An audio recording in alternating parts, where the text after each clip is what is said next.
صورتحال یہ ہے کہ ایک مقدمے میں ضمانت کروائیں تو اگلا تیار ہے، اور ایک کالا قانون اس وقت نظر آ رہا ہے جس کو امپلیمنٹ کیا گیا، اور وہ ہے نظر بندی کا قانون۔ یعنی اگر کوئی کیس نہیں ملتا تو اس میں اختیار ڈپٹی کمشنر کو ملا ہوا ہے کہ وہ کر دے، اور کوئی ٹینشن نہیں ہے۔ اب خیبر پختونخوا میں گورنر نے پوری طرح ادھم مچایا ہوا ہے، جس پر ان کے اتحادی بھی ناراض ہیں۔ اب اس پر علی امین گنڈا پور نے نگران وزیر اعلیٰ خیبر پختونخوا کو ایک خط لکھا۔ نگران وزیر اعلیٰ پر ویسے بڑے لوگوں کو توقع تھی کہ کوئی غیرت مند شخص ہے، وہ استعفیٰ دے دے گا، 90 روز سے آگے نہیں جائے گا۔ وہ تمام چیزیں غلط ثابت ہوئی ہیں، سب چمٹے ہوئے ہیں۔ وہ خط میں کہتے ہیں کہ 191 دن بعد بھی الیکشن کی تاریخ نہیں دی گئی، جو آئین کی خلاف ورزی ہے۔ 28 افراد کی کابینہ میں 2 یا 3 کو چھوڑ کر باقی تمام سیاسی پارٹیوں کے نامزد کرتا ہے۔ نگران حکومت تو نام کی ہے، بیسیکلی پی ڈی ایم کی حکومت ہے۔ گورنر غلام علی نے انتخابات کے جمہوری عمل کو پٹڑی سے اتارا اور حکومتی امور کو ہائی جیک کیا۔ محکمہ اینٹی کرپشن کو ہمارے سابق اراکین اسمبلی پر جعلی مقدمات بنانے کے لیے استعمال کیا جا رہا ہے۔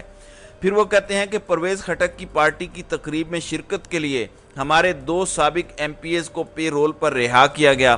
آپ کی حکومت نے پی ٹی آئی کو ختم کرنے کا بیڑا اٹھایا ہے، جس پر آپ خاموش ہیں۔ یعنی وزیر اعلیٰ جو نگران ہیں ان کے ضمیر کو دستک دی ہے کہ کچھ شرم کرو، کچھ عقل سے کام لو۔ گورنر سارے اختیارات استعمال کر رہا ہے اور تمہیں کوئی خبر ہی نہیں ہے۔ انتقامی کارروائیاں ہو رہی ہیں، اینٹی کرپشن سمیت تمام ادارے ہمارے خلاف متحرک ہیں۔ پے رول پر رہائی ہوتی ہے اور جا کر زبردستی پرویز خٹک کے ساتھ ایم پی ایز کو بٹھایا جاتا ہے۔ تو یہ ایک بڑا اہم خط علی امین گنڈا پور نے لکھا ہے، لیکن مجھے نہیں لگتا کہ اس کا کوئی اثر ہوگا۔ دوسری جانب ناظرین اکرام، اس وقت جس طرح سے محمد مالک نے بات کی ہے، ایک حد تک یہ بات درست ہے کہ نواز شریف اور اسٹیبلشمنٹ یہ فیصلہ کریں گے کہ اگلا نگران وزیر اعظم کون ہوگا۔ مشاورت تو سب سے ہوگی، لیکن پنڈی اور وہ آن بورڈ ہوں گے۔ لیکن اس کے برعکس سابق گورنر لطیف کھوسا کہتے ہیں کہ نگران سیٹ اپ نون لیگ کی مرضی سے بالکل نہیں آئے گا۔ یہ ان کا دعویٰ ہے کیونکہ وہ سمجھتے ہیں کہ اسٹیبلشمنٹ اب سارے معاملے کو ٹیک اوور کر چکی ہے اور یہ کانے بھی ہو گئے ہیں، انہوں نے جو فیسلٹیز لی ہیں تو اب یہ انکار نہیں کر سکیں گے۔ وہ کہتے ہیں کہ نگران سیٹ اپ نون لیگ کی مرضی سے بالکل نہیں آئے گا۔ وہ کہتے ہیں کہ ماشاء اللہ میں بھی لوگوں کی ایسی تضحیک نہیں ہوئی جو اس وقت ہو رہی ہے۔ لوگوں کے ہاتھوں میں بڑی طاقت ووٹ ہے۔ نواز شریف پہلے نااہلی ختم کروا لے، پھر اسحاق ڈار کا نام دے۔ نگران وزیر اعظم کی تعیناتی الیکشن کمیشن کرے گا۔ موجودہ حالات سے لگ رہا ہے کہ الیکشن وقت پر نہیں ہوں گے۔ تو یہ جو کہہ رہے ہیں کہ نگران وزیر اعظم کا فیصلہ الیکشن کمیشن کرے گا، وہ تو تب ہوتا ہے جب اپوزیشن لیڈر اور وزیر اعظم کے درمیان اختلاف ہو جائے، پھر پارلیمانی پارٹی بھی اتفاق نہ کرے، تو پھر یہ معاملہ ہوتا ہے الیکشن کمیشن کے اندر۔ لیکن چونکہ اب راجہ ریاض نے نون لیگ کا ٹکٹ لینا ہے، تو جو شہباز شریف کہیں گے ویسا ہی ہوگا، یا وہ اسٹیبلشمنٹ کی نمائندگی کریں گے۔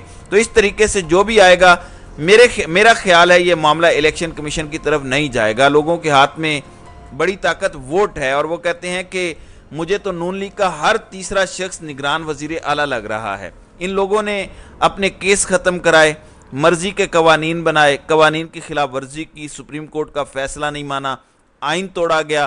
نواز شریف تو وطن واپس آنے سے کترا رہے ہیں۔ ہر سیاسی جماعت کو الیکشن کرانے کی جلدی ہونی چاہیے۔ سیاسی جماعتوں کو الیکشن میں تاخیری حربے استعمال نہیں کرنے چاہیے۔ یہ درست ہے کہ جب تک بیلٹ پیپر پر بلے کا نشان ہے، الیکشن نہیں ہوں گے۔ اب یہ بات بڑی اہم ہے، اس وقت جو ڈسکس ہو رہی ہے، یہ میں نے آپ کو بتایا کہ بلے کے نشان سے بھی یہ ڈرے ہوئے ہیں۔ یعنی عمران خان نااہل ہو جائے، جیل بھی چلا جائے، تو وہ کہتے ہیں کہ بلے کا نشان بھی ہمیں خوف دیتا ہے کہ اگر الیکشن ہوئے تو عوام نے ضد میں، غصے کے اندر پھر بھی بلے پر مہر لگانی ہے۔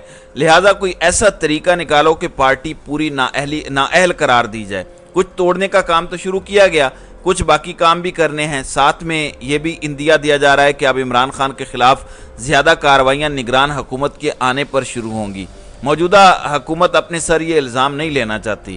سب کو پتہ ہے کہ اسٹیبلشمنٹ اور موجودہ حکومت ایک پیج پر ہونے کے ساتھ ساتھ عمران خان کو کنارے لگا رہے ہیں۔ یہ تو ایک سادہ آدمی جو ملک میں رہتا ہے، جو تھوڑی بہت سمجھ بوجھ رکھنے والا ہے اس کو بھی یہ چیزیں سمجھ آ رہی ہیں، لیکن توقع ظاہر کی جا رہی ہے کہ نگران حکومت بننے کے بعد گیم نون لیگ اور پیپلز پارٹی کے ہاتھ سے نکل سکتی ہے، کیونکہ الیکشن 60 دن میں ہونے ہیں، 90 دن میں ہونے ہیں، یا مزید 6 ماہ اس کے اندر لگ سکتے ہیں، ایکسٹینڈ کرنا ہے۔ یہ گیم الیکشن کمیشن اور اسٹیبلشمنٹ کے پاس ہے، اور چیف الیکشن کمشنر طاقتوروں کے ساتھ ایک پیج پر ہو کر یہ فیصلہ کرے گا۔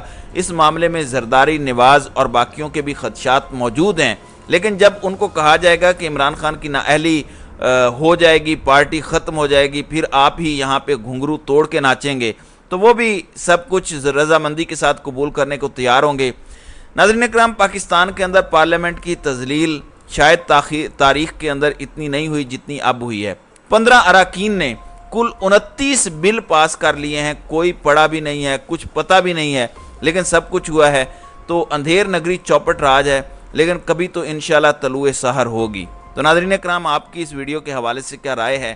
آپ اپنی رائے کا اظہار کامنٹ سیکشن میں ضرور کیجیے گا۔